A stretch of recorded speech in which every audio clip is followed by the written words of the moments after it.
The Book of the Word tells us that a great star guided the lords of Kobol away from the dying planet, across an endless black sea.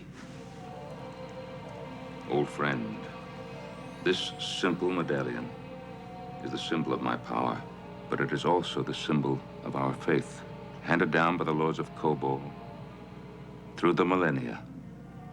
I was told that Lorne Greene was playing my father, Commander Dahmer.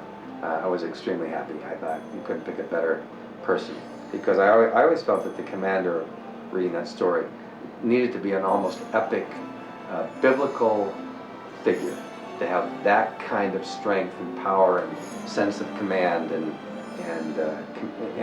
Lorne brought that sense of strength effortlessly, that sense of command, that sense of being a leader. He didn't have to push it, didn't have to work for it, and yet because he had that sense of strength, he could very easily also add the compassion and the sensitivity that was a rare blend in a man, and I think that he had that rare blend. Forgive me, Mr. President, but they hate us with every fiber of their existence. We love freedom, we love independence, to feel, to question, to resist oppression. To them, it's an alien way of existing they will never accept. I was very lucky in that Lorne Greene and Lloyd Bridges were both like father figures to me for real in my life. Actually, Lorne had roomed in the same boarding house down the hall from my father when they were both at university together in Canada. So I had this kind of from familial fatherly connection with him already.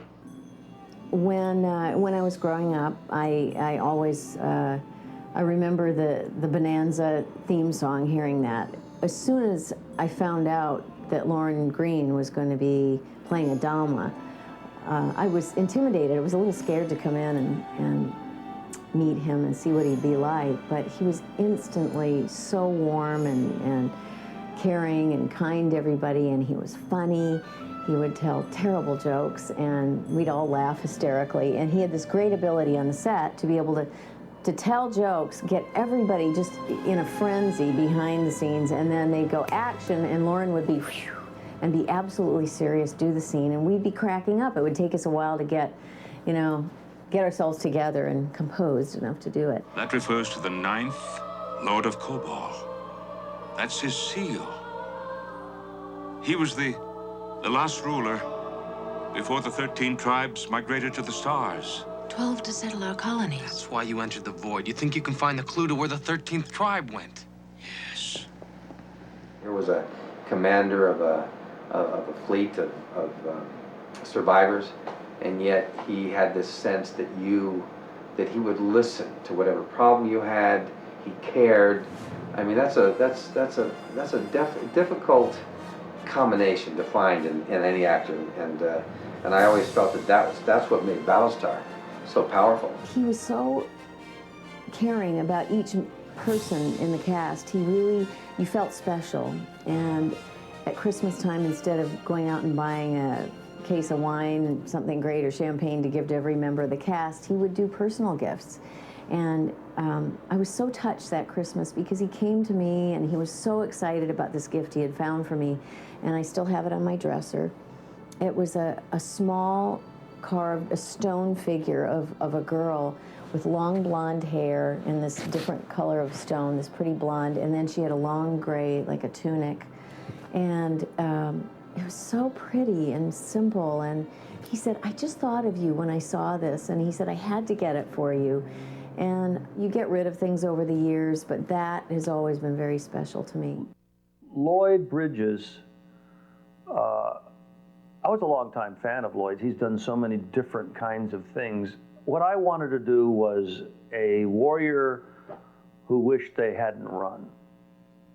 I wanted to do General Patton. I was a big fan of Patton, the movie and everything else. So what we did there was Patton. You know, a guy who, you're all cowards and you're running and he'd be slapping soldiers or doing whatever he had to do, but he was a hard-ass soldier. Well, I had quite resigned myself that I would never see another human, other than my own people on the Pegasus. Yet there you are. The Galactica, sir. Under the flag of Commander Adama, my father. Adama?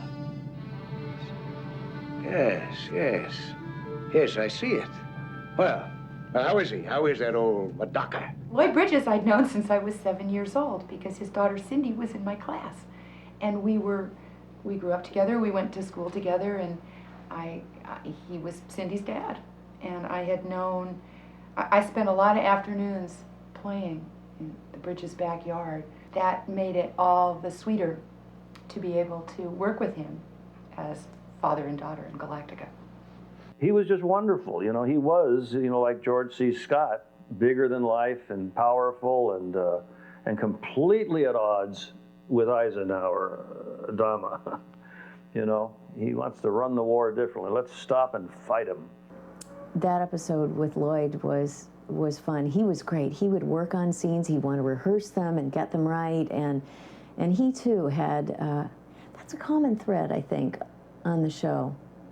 Most people I can think of had a child, big child. That's an actor thing anyway, but Lloyd as well had that place where he was fun and told a lot of jokes and went to the commissary with us, and we'd all have lunch and he'd tell us stories about Sea Hunt. I remember the minute Lloyd walked on the set. He didn't walk to his motorhome and disappear.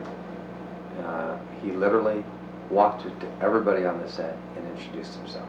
It wasn't like, okay. It was like he took your hand, looked into your eyes, and said, "Hi, my name is Lloyd Bridges. You know, I'm glad you're aboard.